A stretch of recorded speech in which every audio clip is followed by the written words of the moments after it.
Good morning, everyone. It's my pleasure to introduce Councilmember Robert McConnell, who was born in San Francisco and was raised in Nevada City, California. He rode a horse to a one-room school where students worked at their own pace. Robert earned his bachelor's degree in public administration, and while he was writing his master's degree dissertation on the right of the public employees to strike, the U.S. Army decided they wanted him more. Interestingly, the first public employee strike in California was when the Vallejo Police Department had a young rookie named Tony Purcell hand the strike notice to the then city manager. Robert served as a rifleman with the 9th Infantry Division, Old Reliables, in Vietnam. Operating deep within the Viet Cong-controlled Mekong Delta, Robert and the 9th Infantry Division protected the area and its population against communist insurgents and successfully ensured South Vietnam's pacification program. Faced with unrelenting physical hardships, a tenacious enemy, and the rugged terrain, Robert and the 9th Infantry Division established strategies and quantifiable goals for completing their mission, effectively writing in a blueprint for combat guerrilla warfare that influenced military technicians for decades. Robert completed law school at the University of Pacific George School of Law in Sacramento and then started on the Law Review Board. He then worked at the State Personnel Board in his second and third years of law school. He returned to San Francisco as a law clerk to the Chief Judge of the 9th Circuit U.S. Court of Appeals. He began a private practice in business, litigation, and bankruptcy. Then he established his own law firm in San Francisco. Robert proudly resides in Vallejo with his beautiful and understanding bride, Paula McConnell, who is also a community activist. I give you Councilmember Robert McConnell.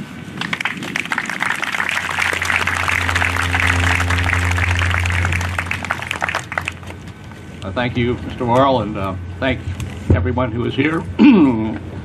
Thank you all for coming to pay respects to those who are not unable to be here, and to all the speakers who spoke about the significance of Memorial Day and what it means. I will attempt to not repeat some of those comments that you must have read my notes over. But when Colonel Aliga asked me to speak, my first reaction is, what am I going to talk about? And why do I come to this event? So I looked at what Memorial Day was.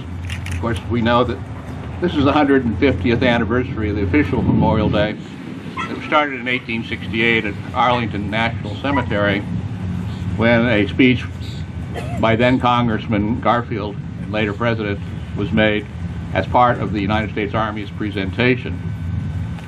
But where Memorial Day actually started depends upon which historian you read. It used to be Decoration Day, where in the South they went out and decorated the graves with the red, white, and blue to pay respect, held picnics on the grounds of where people were buried. Some African-American historians believe that there was actually an earlier event that occurred in April of 1865 when a group of former slaves dug up a mass grave of 250 Union soldiers at the Charleston racetrack and interred them in individual graves with a 100-foot fence around them and an arch bearing the words, "Martyrs of the Racecourse." Then on May 1st of 1865, 10,000 black Charleston residents, white missionaries, teachers, school children, and Union troops marched around the Planters Racecourse singing and carrying roses. 5 black ministers recited scriptures. Children sang the Star-Spangled Banner. Some historians consider this actually to be the start of Memorial Day in the United States. In many ways, it illustrated the gulf between the North and the South at that time, because the South continued to pay respect to their fallen, even though Memorial Day was going forward in the North. When I was trained out of California, I was put in a special class. I didn't go to Fort Ord or Fort Lewis as most of my fellow Californians did. Instead, they sent me back to Fort Dix, New Jersey. And as a combined training outfit of roughly 75% college graduates and 25% National Guard, the instructors did not know how to handle us.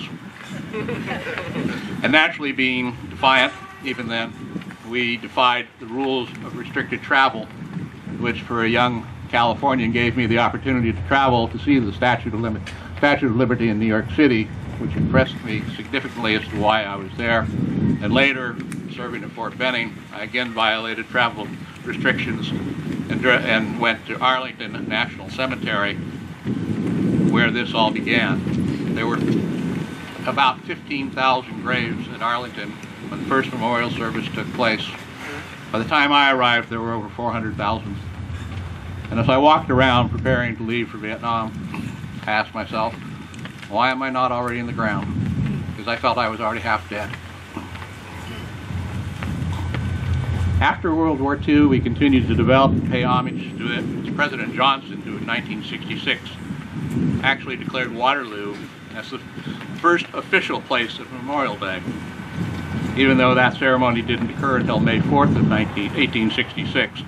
The Veterans Administration actually lists as many as 12 locations of where Memorial Day formally began. It was President Nixon who in 1971 created the Memorial Day and Memorial Day Observed difference with the Uniform Monday Holidays Act. So when you have a Monday off on this 3-day weekend, thank a vet.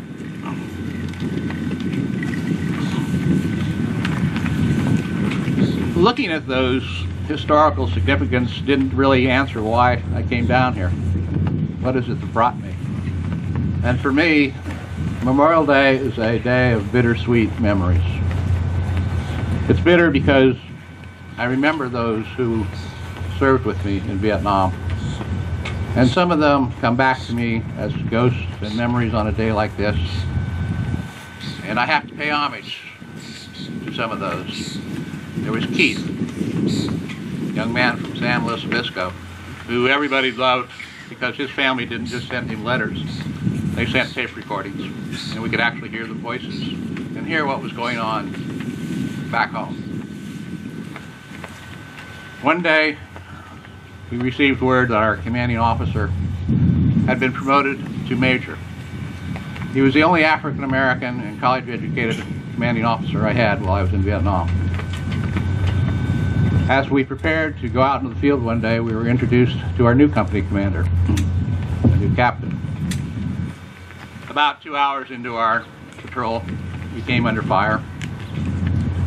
And the first person to go down was naturally the radio man, because in the infantry, the radio is what brings in the artillery and the airstrikes. The second was, of course, the major, who was right next to the radio. The captain was many yards away, and he wouldn't move under fire. He froze.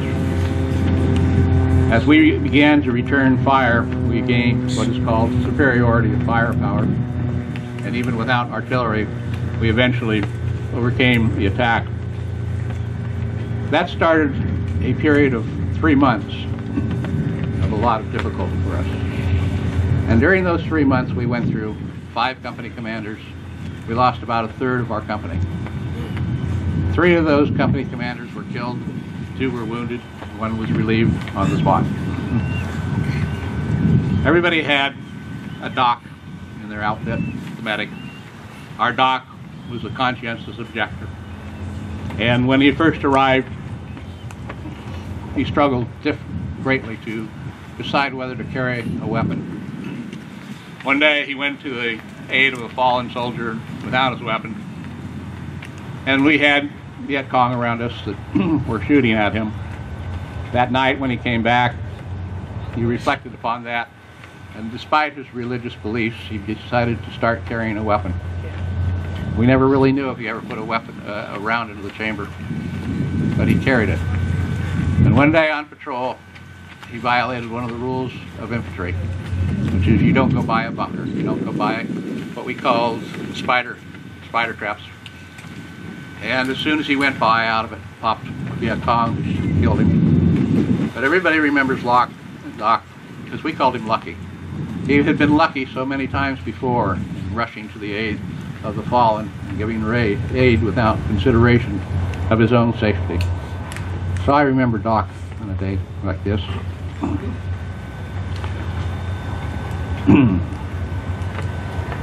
Not long after that, we were assigned to a different location. We were down in 4 Corps, which is the Mekong Delta. It's swampy. It's like around the Sacramento River. But there were reports of infiltration down the Ho Chi Minh Trail of considerable numbers of troops and armaments. So we were sent up to 3 Corps, northwest of Saigon, instead of the 11 miles southeast of Saigon that we were in what was called the Rocket Belt. About 2 days into our patrolling up there, we came under very heavy fire at night. And unlike the Delta, where we did operate at night, we did not do so in 3 Corps. This fire was different. It was much heavier. You know, the armaments were different. The movement of the troops were different. And directly in front of me was a fire pattern to which I returned fire in the pattern that they taught us to fire in at night. Eventually, that battle waged and concluded. The next morning, we swept the battlefield. And directly in front of me with the direct entry wound was a North Vietnamese Army soldier. We normally didn't incur the North Vietnamese Army in the Delta. This was the 501st.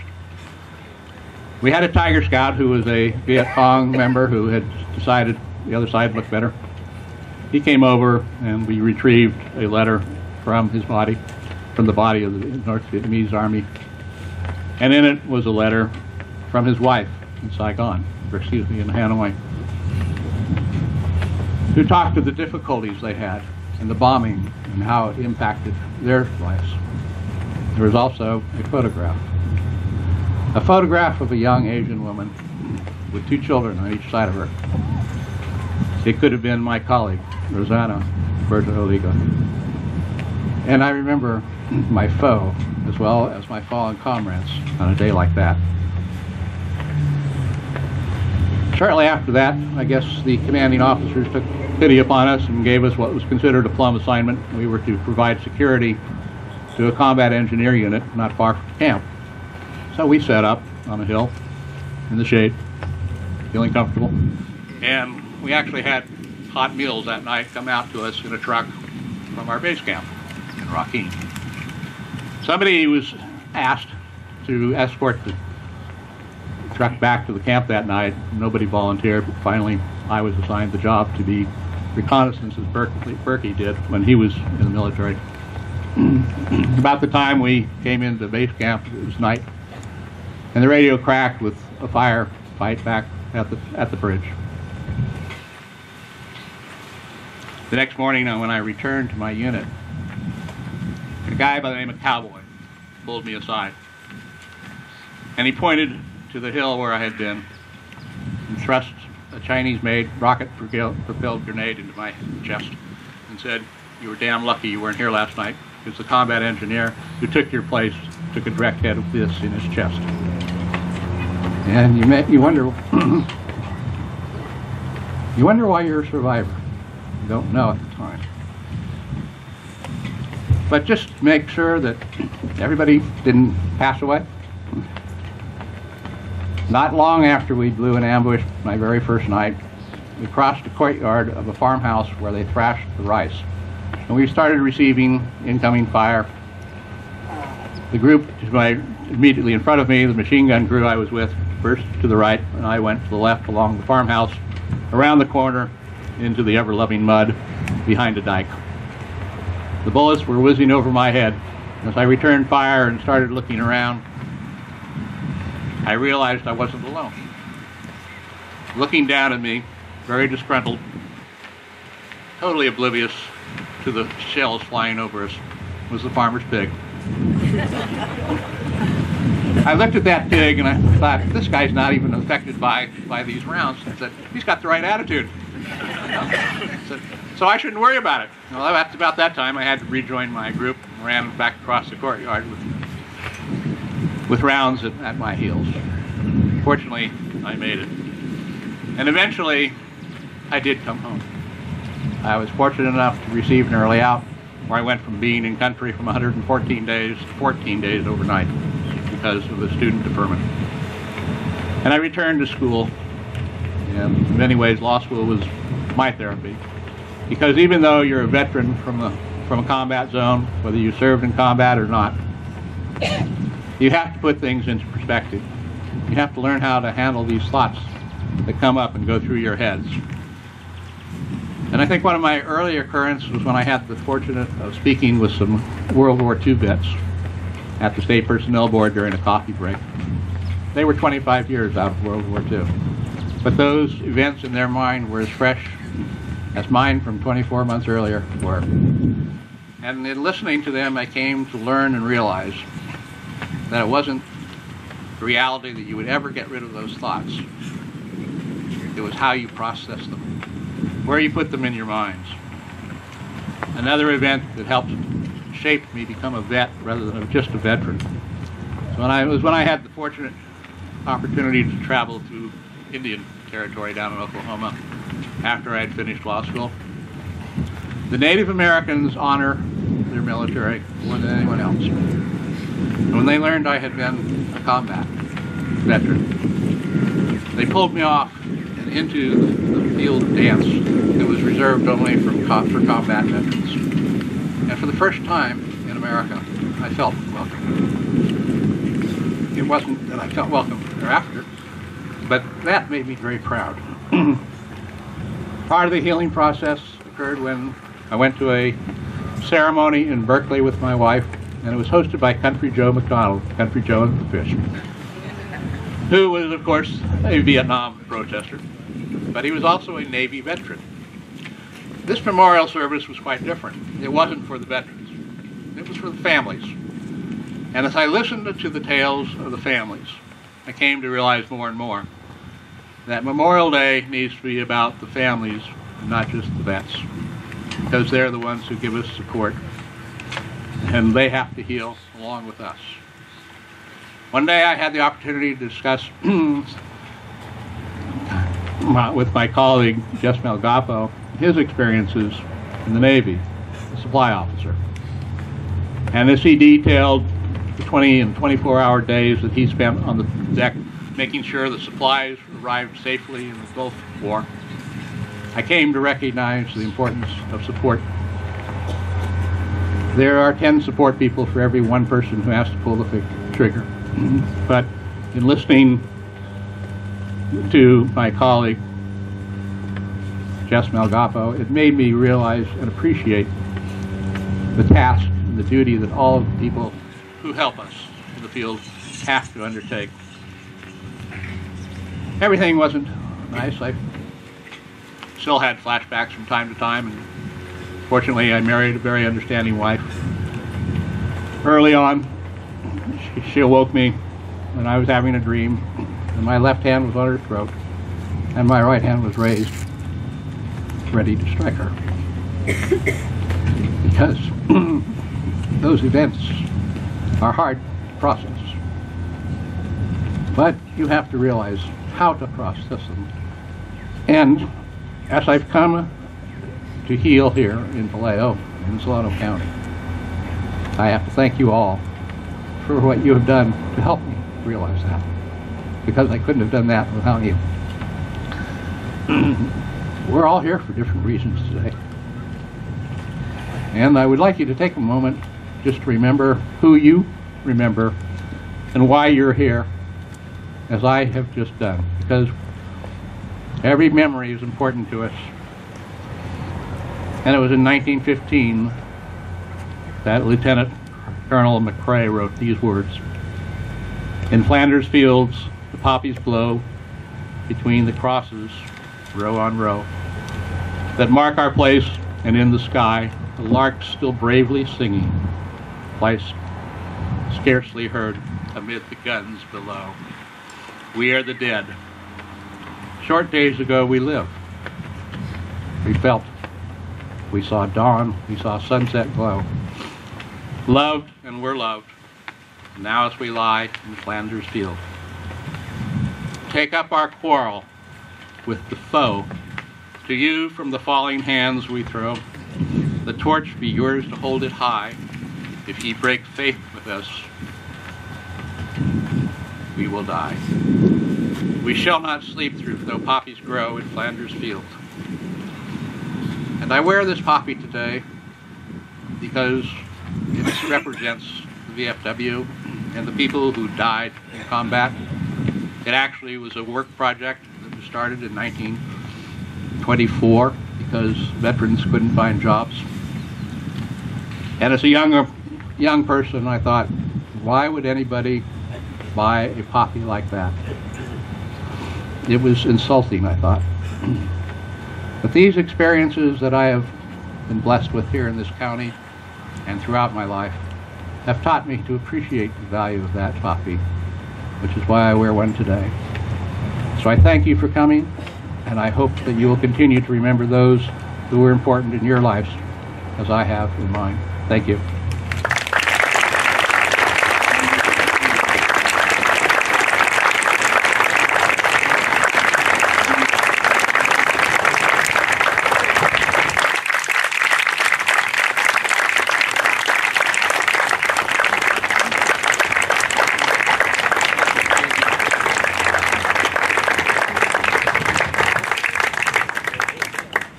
Thank you very much, Councilmember Robert McConnell, for that inspiring and heartfelt testimony and message to all of us veterans.